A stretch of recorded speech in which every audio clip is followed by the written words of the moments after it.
Hello YouTubers, welcome back to my channel. This is your first time joining me. My name is Dobra Noel. If you want a detailed, complete tutorial on how we got this beauty from looking like this to this, keep watching this video. Alright, so first thing you do with your makeup, generally, this like for every makeup, except the client is like, I don't want to shape my brows. That's the only difference is you shape your brows. And when shaping your brows, the guide I like to use generally is I like to go underneath. I like to start from this brow bone here and take out brows to give me the brow natural highlight the person has. Already took out hair from here before. So you just want to make sure that this line is straight. There's no hair hanging in between or any strand that is coming down. I comb my brows down and I take out the excess that goes below the line. If you don't do that, the brow is going to look. If the person didn't comb their brows, the brow is going to look down. That's like also something I do when I'm doing brows. But when I'm trying to shape my brows, this is beneficial to the client. So even after the person removes their makeup, the person will still feel comfortable.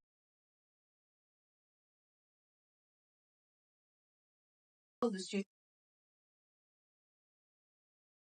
Why I did for the up is I follow the same routine I took for the down while respecting the brow arc, not trying to drop it too much.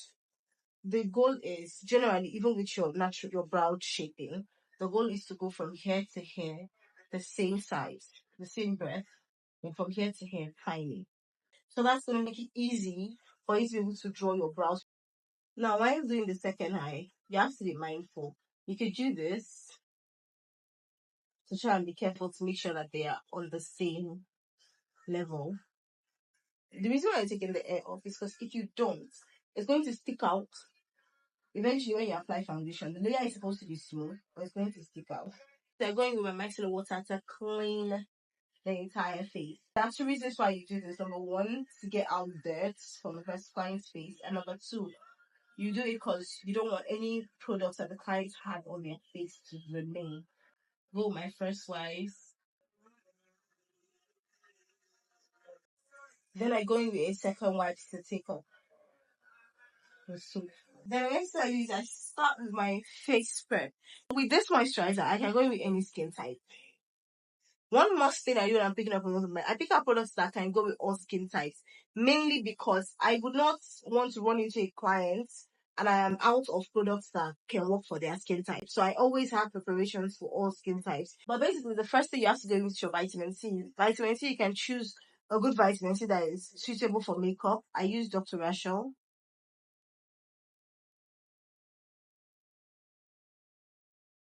There are some products that will mess up your makeup while you're doing it, so you don't want to go with Dr. You're going with the Real Essence, vitamin C or Dr. Rachel. Those are the two I go with. But there are still other nice vitamin C's you go in with. Please, while moisturizing or prepping your skin, don't forget to make sure that your fan is on because for the products to dry down fast. The vitamin C is already dried down on our face. So now I can go with the next product. You can't go in with the next product except one product dries, else they're gonna run into each other. No, please.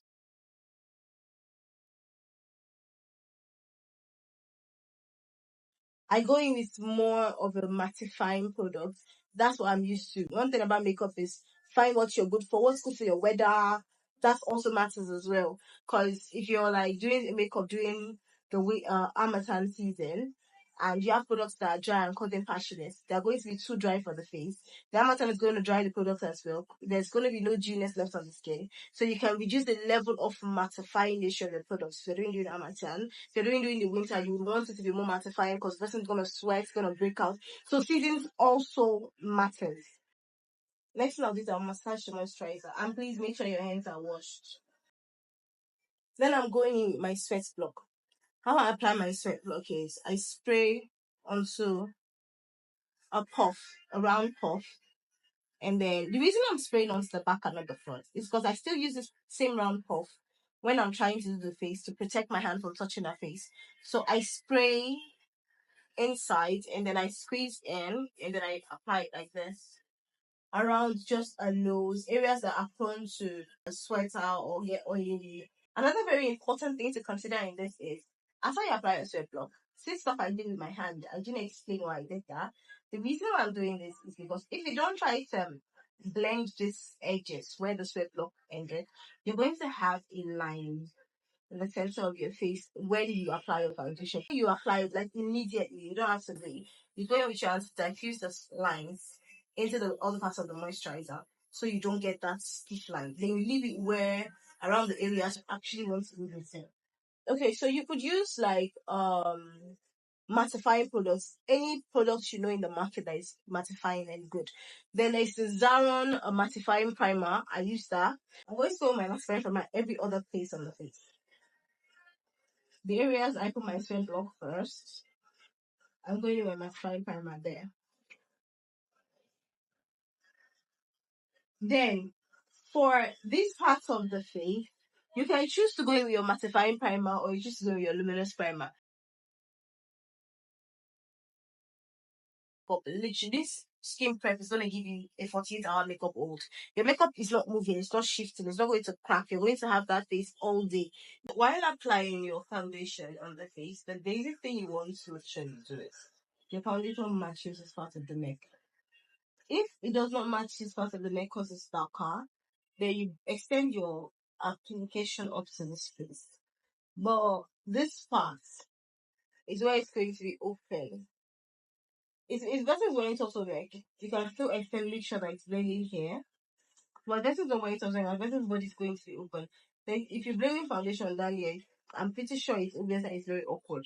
So if this place is different from here and here, you make sure your foundation blend is going to work exactly what this neck is given. Because when you put foundation on the face, it's already masked the face color. So whatever the face color is does not actually matter anymore. What mainly matters at that point is what this color is giving. That's what everybody's gonna see the foundation to be like. When it comes to foundation skin matching, if you have to mix 100 foundations to match your skin, anti-mix it. Because it's very important that your foundation is feeling the same on the tone. There are so many foundations that the first time you put them on the skin, and it's this patch, it could be different. So what you do is some foundations settle, some get whiter while some get darker. So other than just placing it, you smudge it with your hand to see if it will enter the skin. This did not. This entered more, but it still lacks a little bit of redness on it.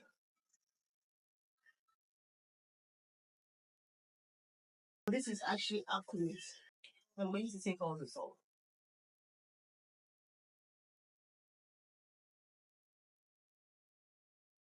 Remember, our entire face work process made the face dry.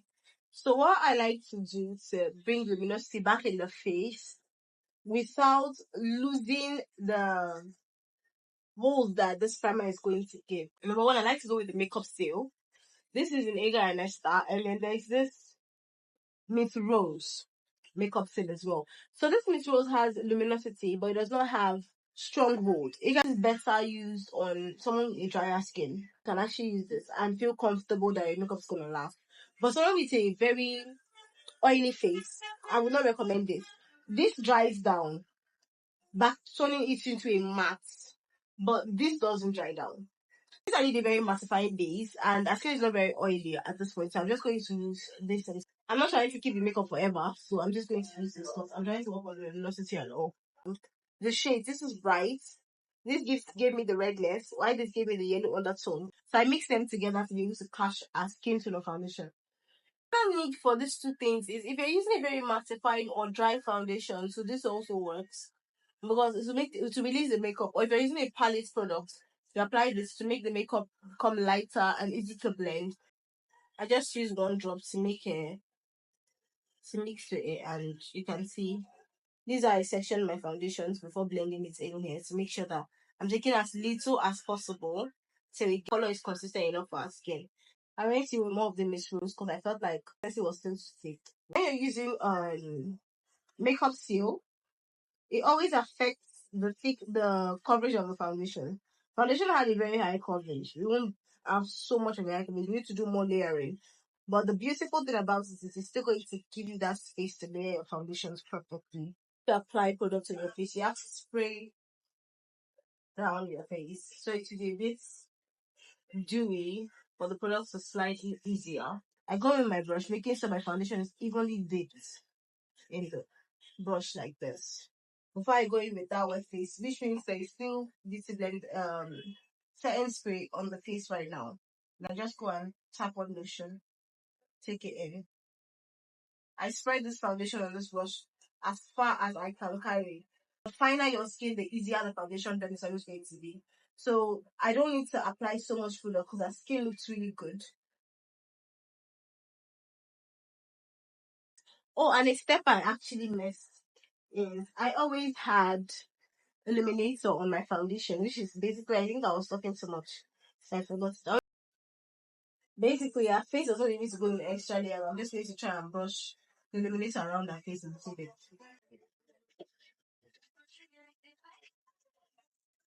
Thing you love about this is the person's taking their makeup up to a 9-4. The person's face is going to be glowing once this little light hits the face. Since I always make sure my brows have foundation, this is what I do, because to just kill down the color of the brows. That process is going to be explained better when I'm trying to do my brows. Sorry, your foundation blending has to come all the way down here. If you don't need to do anything on the neck. If you need to do anything on the neck, it comes all the way to wherever there is pigmentation, you cover with your foundation. And don't forget your ears as well. The ears. Isn't like try not to add lip tints or anything on the lips while doing this process, because if there's gloss on my lips, it's going to stain the brush and I'll be dragging it back to the face. I to pick up a dark shade and spread it around across my hand. If I wanted to use a plate, just like what I did with the foundation on the plate, because there's already foundation on my plate, I'm just going to do this behind my hand. Take the same way, the same pattern I used for the foundation, and then we're going to go in. Contour lines has to be from the hair at the side down. It has to be a bit bigger here. Then you take it down, pushing it up because I'm trying to lift the face. If you see the color difference on her face, it's not crazy dark. Basically, I have airline has to be contoured. I'm bringing it all the way to her brows in between. Then what I do for the nose contour, I just go in with the brush. That's the inner corner of the brows. Then for this part of the nose, I just smudge the leftover on it. Like I said before, one thing about the makeup seal is you can apply it to any product at all. And it's going to make it lighter. It's going to make it easier to blend in on the face. Okay. So I put the blush on the brush. Because I don't like putting products directly on the face. The reason why I don't do this is because the line you put that product in, forget filter, it might retain. It takes a very little, it's very difficult for you to blend it out. So I put the product on the brush and then I apply it on the face. That way there is no created line. I didn't swap again. That's like one swap. This is the second one because I want to set it brighter.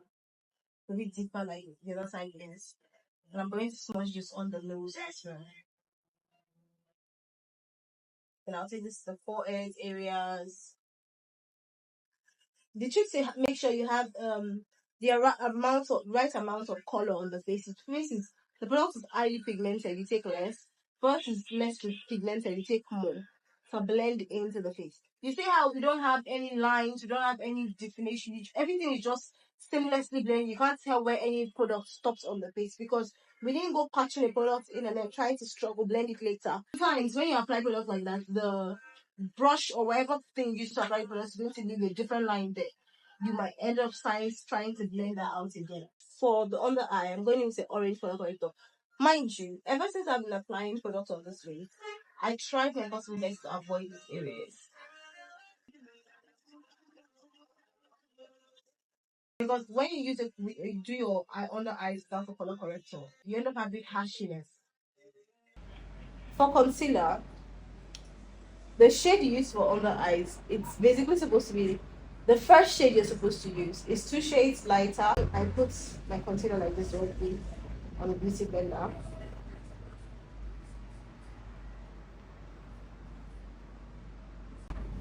I put it directly on the beauty blender, and then I apply this. Look at this. I'm going to try to dry this down a bit. Make sure there's no creases finally there. Then I apply it directly under the eyes like this.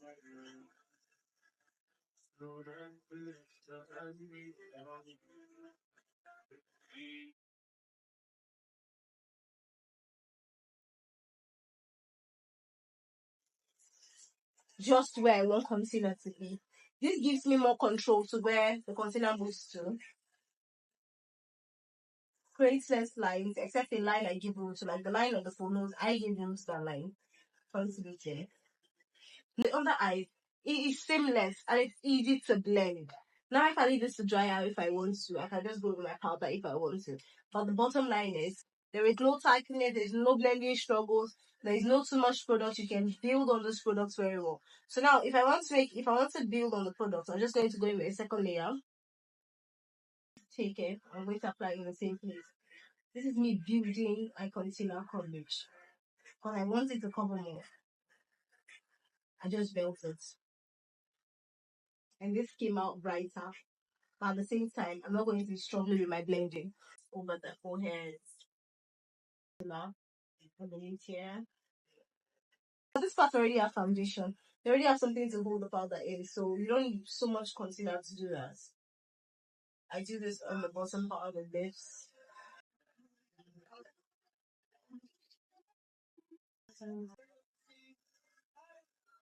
I'm trying to fade out the line that I created. I feel like it's too harsh.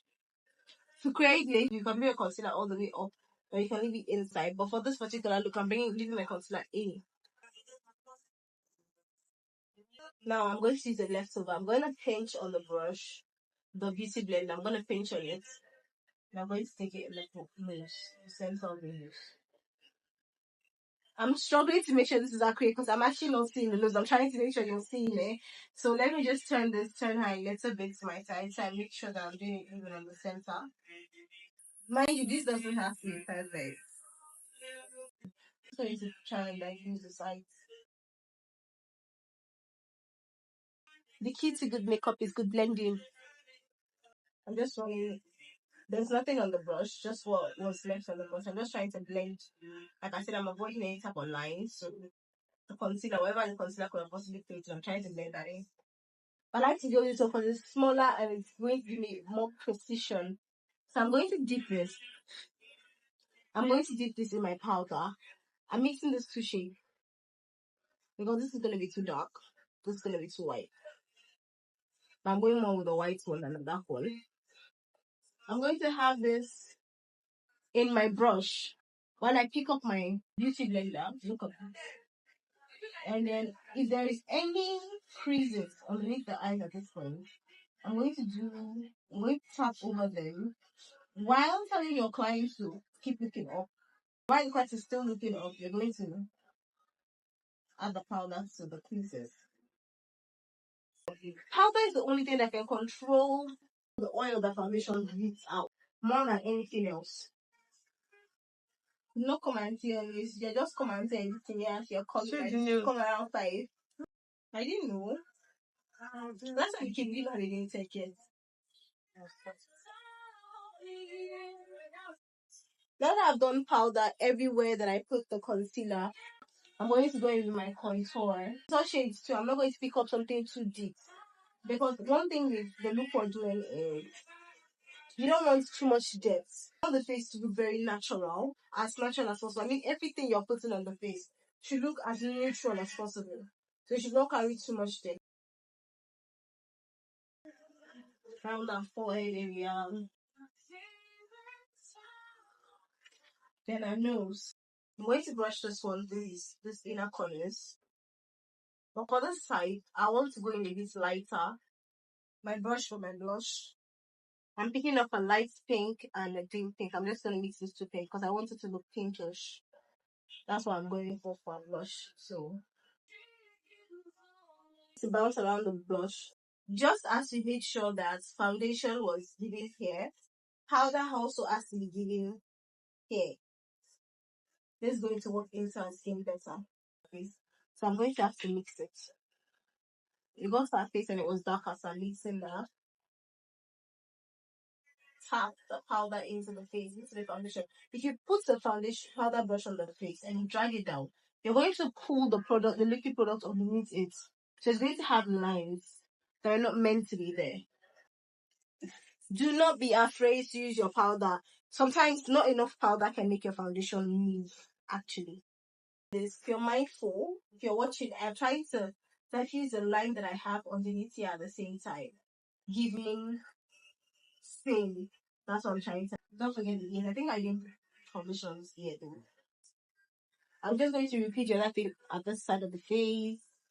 I'm going to use the powder brush, pinch it in, and the reason why I do this for the nose is because if I do that, I don't want lines on the nose that look so obvious that you've contoured your nose. So I'll just do this instead. Now I'm just going to take a brush. And I'm going to dip it into this. The color I use for a contour, I'm going to try to define these areas a little bit more. Contour brush and just run it underneath the nose. Powder brush. Blend until your eyes feel like you can pay $1,000 for the makeup yourself. Blend that way. That satisfy yourself as a makeup artist. That's the one thing I'll tell anybody that is doing makeup. Make sure that if somebody does that same thing for you, you're not going to say, what rubbish is this? You're going to pay for it. Don't blend what you cannot pay for. I'm going to take my powder, the small brush again, because that's the brush that's the brightest powder. I'm going to mix these two powders I mixed earlier. And I'm going to try to cut the nose, the sides of the nose. Bring it inwards a bit more. Yeah. Honestly, that's what you want is a very precise line. That's me spraying, trying to settle in all that excess powder I've applied. With your fan on, please. I'm doing this because I'm seeing a little bit of creases and wetness. Forget the fact that I'm repeating it. I'm picking up little quantity of powder. At the same time, enough. It should not be too much, but it should be enough. Just setting. We are baking. So there's no need for you to go dabbing all over your hands.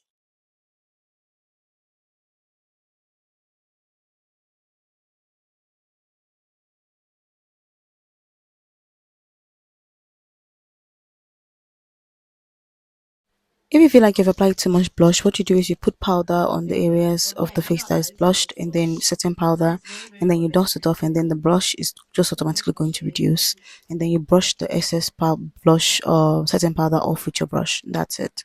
Okay, so if you don't blend out these edges, it's going to settle and it's going to bake there, and then you're going to create those lines there, and you're not going to like it.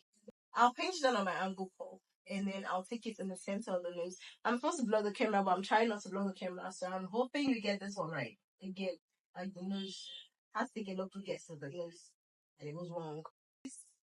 Take the leftover upwards. I'm gonna pick up more.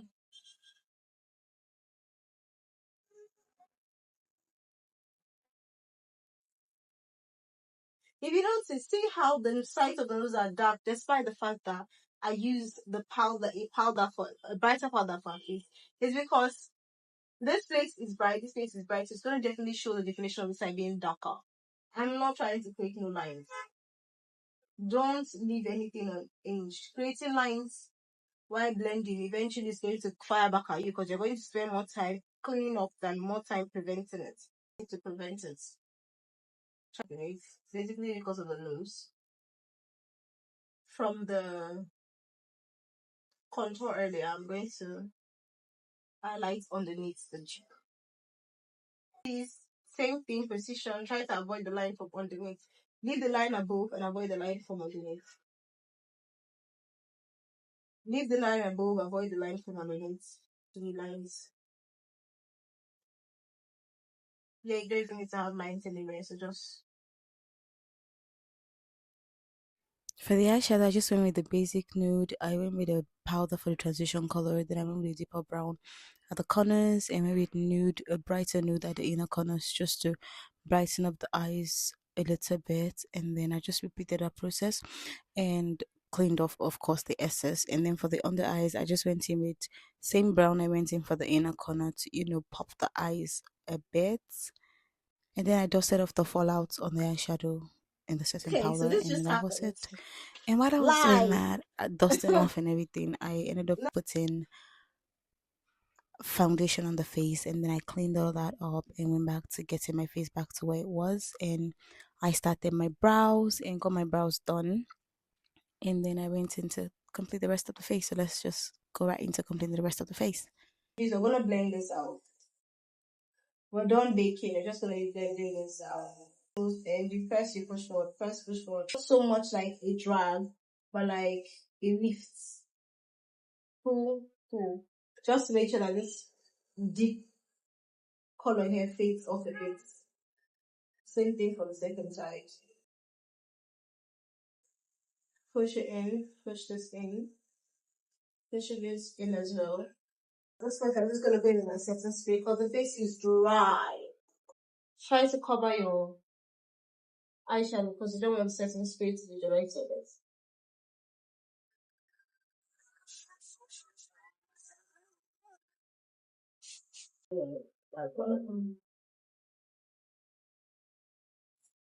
Now, the reason why I don't finish the under eyes and I finish all the powder work before I finish it, I do the eyes, do the setting spray before I do all the eyes, is because I have noticed that every time I try to do the eyes first, I end up with noise on the liner. I don't know if you understand what I mean by noise. Like whitish, getting on the eye, getting on the liner. So instead, I just make sure I finish everything that concerns to do with powder before I do the eyeliner. Powder brush. I'm gonna look at it properly because the last time going to try to go over our whole face with powder. This is just me. I'm going to be repeating literally almost everything I did earlier. I'm going to take my Vaseline and I'm going to spray on it. And I'm going to take it under the eyes to relax that extra growiness you're seeing.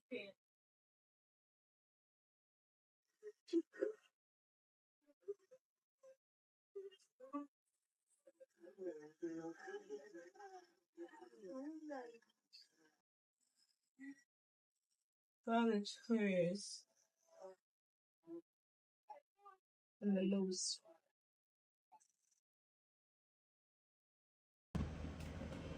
I'm going to pick up same shade. I'm going to go over it. This is me finishing everything. They just put a little bit of glitters around here. Glitter glue. You see, I'm going to put it just here.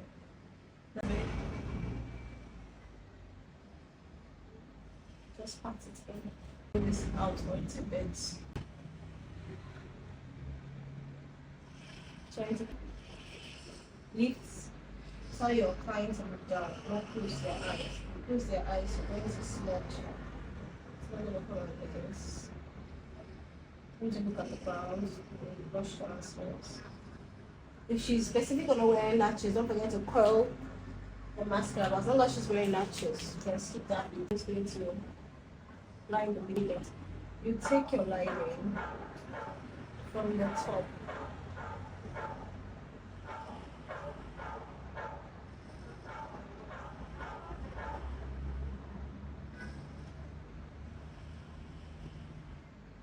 Then before you get inside, you're going to cut it. You're going to take it from inside.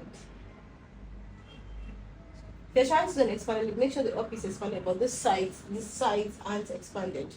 It's just here you want to get the bigger, the bolder lip, but here you don't want it to be so bold.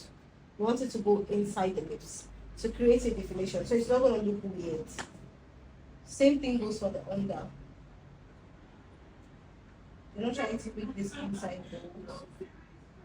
You're trying to make here bolder.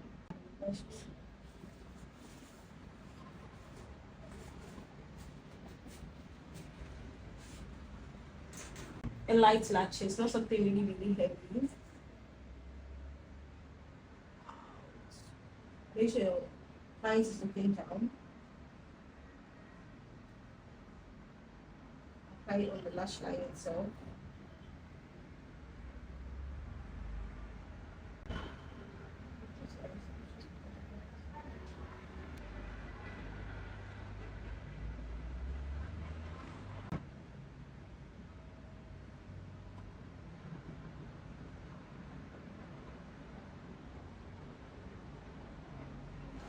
we stopped to wait for food and all.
So, I'm not sure.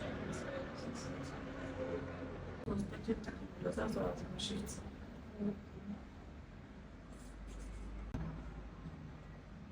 I'm pulling for the you put add this at the computer, but I will just.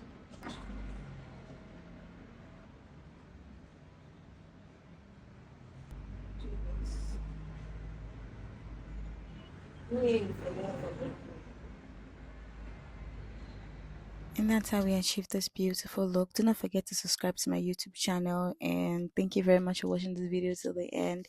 See you in my next video. Bye.